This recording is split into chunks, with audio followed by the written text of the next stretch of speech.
So now it's time for the regular season, and the first thing we did was get rid of our punter and Brad Maynard. I wonder who else we're going to get rid of before the first game of the regular season. So as you see, we're back in the practice mode. We back in the lab. You see Maurice Jones-Drew get that big long run off, but Trey Tyler is still putting in that work to move up in the depth chart. The goal for this season, there's a high possibility we might not see no action in the regular season, is to move up past Blaine Gabbert before the season is over. Can we do it? Yes, we can. We're not that far off. And if we don't get there, we'll definitely get it by the second season. In this rookie season, Trey Tyler is just looking to learn to become a pro. Once it's his turn, hopefully he will be that guy in Jacksonville. If not, we might have to go someplace else to build our legacy, hopefully. But in the meantime, we just want to continue to learn as much as we can. Young talent was all over the NFL during this time period, especially at the quarterback position. A lot of quarterbacks were hoping to be the future of organizations. For a lot of them, it didn't turn out that way. I know two of them that had some success, especially Russell Wilson. But in the meantime, we want to build the legacy of Trey Tyler. So here goes a shotgun situation. We're up. We're looking to get these points before the first game of the season. And we're taking on the Minnesota Vikings, by the way. Look at this play fake. Look at that pass right there, throwing that absolute dot out there to Robinson. That might be a nice chemistry between Tyler and Robinson, as well as Justin Blackman, who makes that catch right there. I cannot wait until we become the starting quarterback, man. But like I said, we have to get past Chad Henne and Blaine Gabbert if we want to get that far. So the Cowboys, they decide to release Keith Brooken, the former Georgia Tech Yellow Jacket, right before the season starts. You talk about cold-blooded. So here we go. You see the prestige of the F. Yikes. We're taking on the Minnesota Vikings and the old Metrodome up there in Minneapolis. The fans have been mad excited for the 2012 season. Trey Tyler's rookie season officially in the NFL. There goes our starting quarterback, Chad Henne. Hopefully we will become the starting quarterback soon. Donovan McNabb looking to make a name for himself, remind people what he used to be with the Philadelphia Eagles. Maurice Jones-Drew looking to lead the troops, and we're really going to need him because we suck at the quarterback spot right now, and he's our best player on offense. Oh, there goes Leslie Frazier. Is he still with the Bills, by the way? I forgot. So the season kicks off. We are underway, season 1, 2012 season of Trey Tyler's journey in the NFL. And as you see, no action is happening right now. So we decide to send him to Trey Tyler's out on the field, and now we're just getting put in a split by the Minnesota Vikings. Oh, look at that. We got a field goal. But there goes Minnesota getting another touchdown. Jeez, man. I'm hoping eventually that we will become the starting quarterback, but we got to put that work in the lab during the practice sessions and continue to collect XP.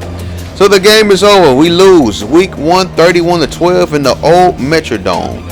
I guess we're off to a Jacksonville Jaguar-X start to the season. We are 0-1, and there goes Rasheed Mathis, the former Bethune-Cookman Wildcat, on the Jacksonville Jaguars, that is. We lose 31-12, and now we go back to the lab.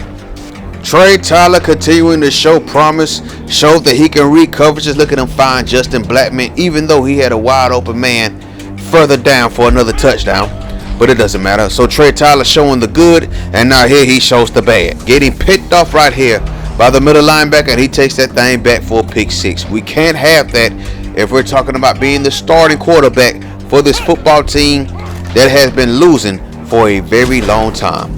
So there goes Justin Blackman once again, the former Oklahoma State Cowboy, beasting and feasting with them back-to-back Biletnikoff Award winner. Look at Lee Evans on that catch, though. The former Wisconsin Badger just straight beasting, getting hit in traffic and making the catch, holding on to the ball. As you can see, we're doing a better job of driving the ball downfield, taking advantages of the talent around us and getting that touchdown. And now we go to week 2, in which we lose a close one to the Houston Texans, 13-10, a division rival. So with that being said, we got to go back into the lab because now our offense is continuing to struggle. Chad Henne is not doing anything for the first 2 games of the season. And now we're 0-2. Most likely last place in the AFC South. So now here goes a shotgun set. Tyler throws a slant route. Now you know that wasn't a good pass. Trey Tyler was not inaccurate like that at Alabama State. I still can't believe how dirty this game did us with the accuracy ratings. Just absolute disaster. Considering at Alabama State, Trey Tyler, his accuracy was better than his power. So now we go up to Indianapolis in week 3. We beat them 24-19.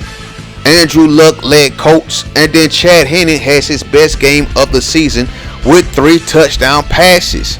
A great time for Chad Henne. But now we go back to our losing ways. We lose to the Cincinnati Bengals, led by Andy Dalton and AJ Green, 17-6. Our offense is just mad inconsistent right now.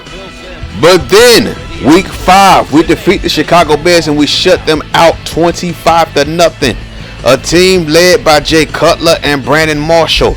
And look at Maurice Jones-Drew go off for 158 yards on the ground. He is so important to this offense. So then we come out the bye week. Where in week 7 we go out to Oakland. We get put in the split by Carson Palmer and the Raiders 38-14. Week 8 we go to Lambeau Field in Green Bay. And we lose 21-14, a close one, to the Green Bay Packers led by Aaron Rodgers. So now we're going to show you the progression of the quarterback depth chart. We are now at 74 overall, right behind Blaine Gabbert. We want to get to at least a 76 before the season's over with.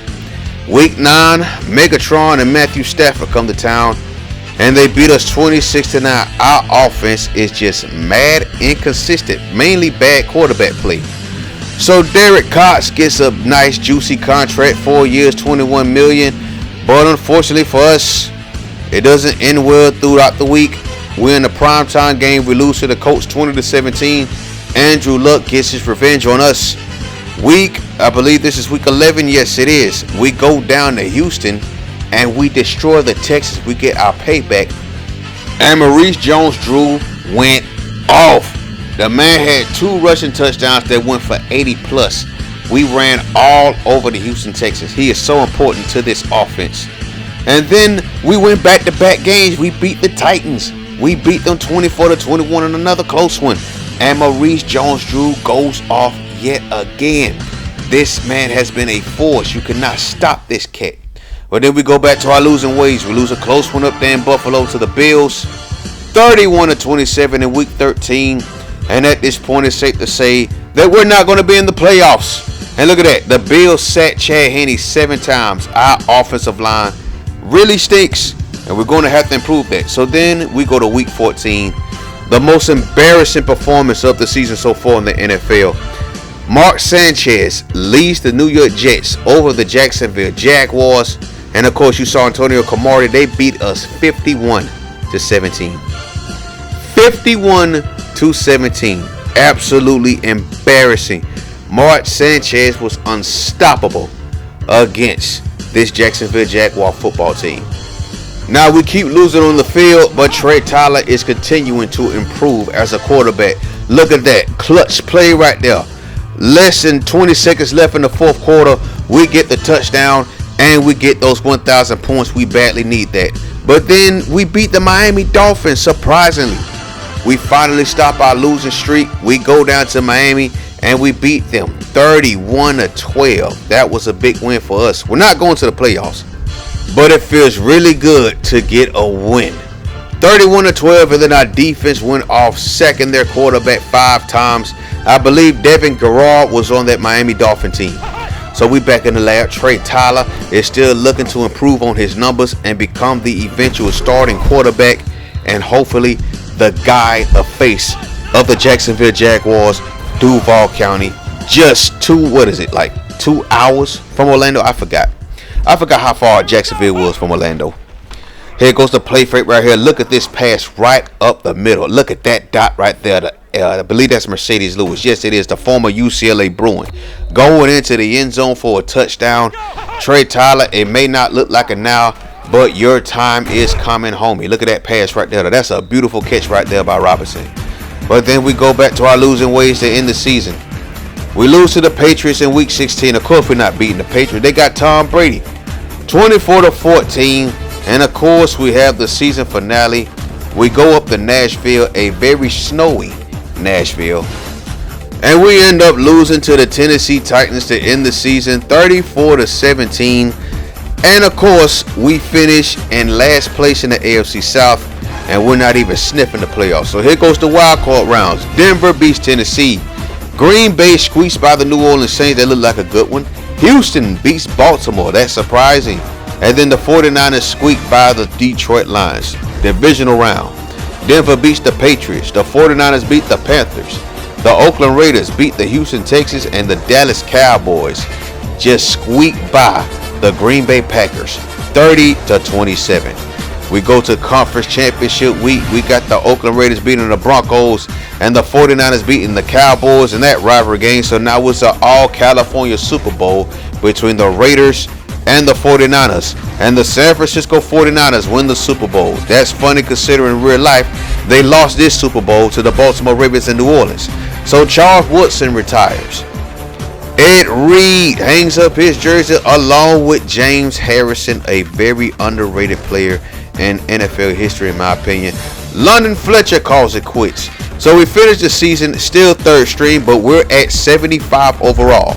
Meaning next season we could potentially jump Blaine Gabbert, get to 76 overall, and become the second string quarterback.